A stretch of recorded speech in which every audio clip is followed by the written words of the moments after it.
집값 오르겠냐? 애를 이렇게 안 낳는데? 뭐 얼핏 보면 맞는 말처럼 보이죠. 근데 이 논리 구조에는 아주 큰 착오가 있습니다. 안녕하세요, 오분임장입니다. 오늘은 정말 많은 분들이 믿고 있는 집값 하락의 강력한 근거에 대해서 다뤄보겠습니다. 바로 이거죠. 집값 오르겠냐? 애를 이렇게 안 낳는데? 즉 출생률이 줄고 있으니 이는 곧 인구 감소를 의미하며 종국엔 집이 남아돌아 집값은 폭락한다는 그런 주장입니다. 여러분도 주변에서 한 번쯤 들어보셨죠? 그런데요, 이 말은 겉으로는 굉장히 논리적인 것처럼 보이지만 실제 통계, 사례, 경제 구조를 보면 완전히 틀린 주장입니다. 오늘 이 영상의 끝까지 보시면 출생률과 인구 그리고 집값 사이의 진짜 관계를 정확하게 이해하게 되실 겁니다. 그리고 제발 이런 말에 다시 좀 흔들리지 마세요. 제가 제대로 설명을 해드릴 테니까.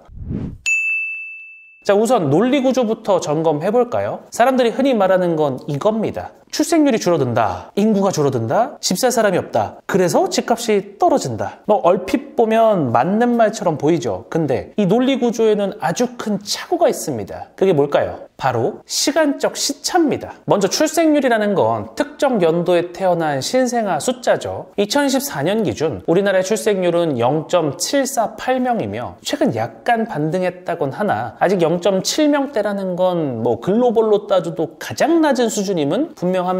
따라서 아이를 안 낳으면 집 사줄 사람이 줄어든다는 것이니 집값이 떨어진다는 건 얼핏 들으면 맞는 말 같죠. 하지만 여기서 시간적 시차를 따져봐야 합니다. 보통 집을 사는 사람들은 아무리 젊어봐야 30대라고 할 수 있습니다. 20대에 집을 사는 경우는 흔치 않으니까요. 그렇다면 현재 출생률은 최소 30년 뒤에야 주택 수요층에 영향을 주기 때문에 지금 우리가 보고 있는 주택 수요와 집값은 과거 1990년대부터 2000년대의 인구 구조가 결정하고 있습니다. 즉 지금의 30대, 40대 세대는 과거 출생률이 상대적으로 높았던 시기의 결과물이라는 거죠. 자, 그렇다면 출생률이 집값의 단기 움직임과 연결되지 않는다면 집값은 무엇으로 결정될까요? 제가 5가지를 정리해드리겠습니다. 자, 첫 번째 요인은 가구수입니다. 가구수라는 건 다시 말해 세대수입니다. 사람 숫자, 즉 인구는 줄고 있지만 집을 따로 쓰는 가구수는 계속 증가하고 있습니다. 그 이유는 여러분들도 대충 예상이 되시죠? 1인 가구 폭증, 이혼 증가, 고령화로 인한 독거, 청약과 부동산 투자를 위한 세대 분리, 청년층이 수도권으로 이동함으로써 부모 세대와 분리 등등. 인구는 줄어도 집은 더 필요해지고 있다는 말입니다. 집값은 인구가 아니라 세대수가 결정합니다.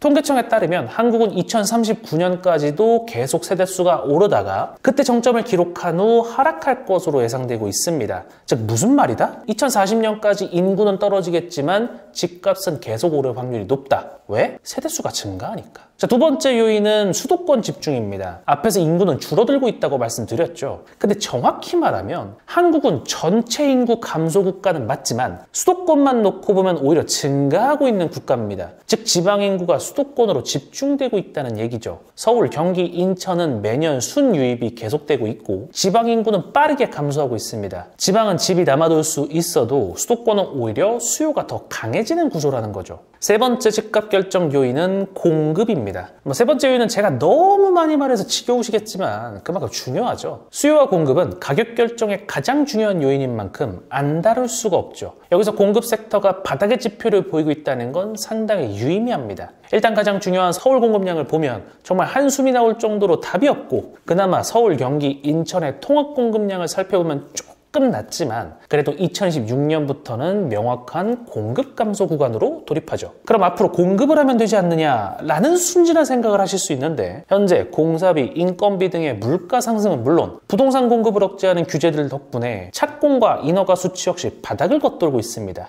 즉 현재 예정된 공급도 부족한데 앞으로의 공급을 의미하는 착공과 인허가 역시 바닥이라는 거죠. 네 번째 요인은 특히 우리나라에서 중요한 집값 결정 요인인데요. 바로 정책, 대출, 규제의 구조입니다. 우리나라는 사실상 반사회주의 국가라고 봐도 무방할 만큼 주택시장에서만큼은 정부의 개입이 상당히 많은 나라죠. 결과적으로 이번 이재명 정부가 들어서며 벌써 3번의 굵직한 부동산 대책을 냈고 대출은 줄이는 방향으로 가고 있으며 이 모든 건 집을 사지 말라는 규제 기조를 갖고 있습니다. 주택시장도 시장의 영역에 속하기 때문에 시장을 건드리는 모든 행동은 결국 보이지 않는 손에 의해 결과값이 나올 수밖에 없습니다. 다섯 번째 요인은 바로 유동성입니다. 부동산 부동산도 자산에 속하는 만큼 유동성은 상당히 중요합니다. 보통 이런 영양 구조를 갖죠. 미국 금리가 전 세계 자산 가격을 결정하고 한국의 기준금리에도 영향을 주며 결국 한국의 기준금리는 주담대 금리를 건드려 매수 심리를 올리고 내리죠. 이런 금리가 현재 그렇죠. 내리는 기조로 가고 있습니다.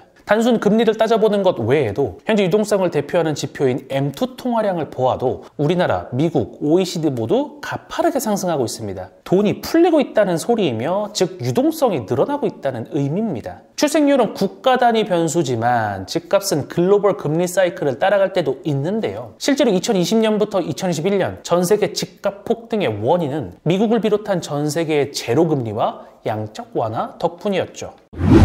몇 가지 실제 데이터를 사례로 보면요. 일본은 출생률이 1명 내외이며 세계 최저권을 거의 30년 동안 유지 중이지만 지금도 도쿄 집값은 치솟고 있죠. 우리나라 역시 2015년 출생률은 1.2명 수준이다가 2014년 0.7명까지 떨어졌지만 2015년부터 2014년까지 수도권 아파트는 2배에서 3배가 오른 곳이 많죠. 대만은 우리나라 다음으로 출생률이 낮은 국가 중 하나이지만 타이페이 집값은 세계에서 탑5 안에 들어갈 정도로 집값이 높습니다. 이외에 영국, 독일, 캐나다 역시 출생률이 2명이 안 되는 곳이지만 소득 대비 집값은 세계 최상위권에 속하죠. 제가 지금 사례를 들은 국가들의 공통점이 뭘까요? 출생률이 낮은데 집값은 꾸준히 올랐다는 겁니다. 물론 그렇다고 출생률이 아예 필요 없는 변수는 아닙니다. 출생률이 영향을 주는 구간이 있죠. 바로 2040년 이후 지방지역, 지방이나 다름없는 수도권 최외곽지역, 아파트가 아닌 다가구 빌라시장 등등 출생률 하락은 장기적으로 지방 수요 약화와 비아파트 수요 약화로 이어지지만 수도권의 아파트에는 전혀 다른 이야기입니다. 그래서 오늘 영상의 한 줄 정리는 다음과 같습니다. 출생률은 집값을 결정하는 1순위 변수가 아니다. 출생률은 2040년 이후 시장을 결정하는 변수다. 수도권과 집값 전반을 논할 때 출생률을 가지고 예측하는 건 완전히 잘못된 접근이라는 겁니다.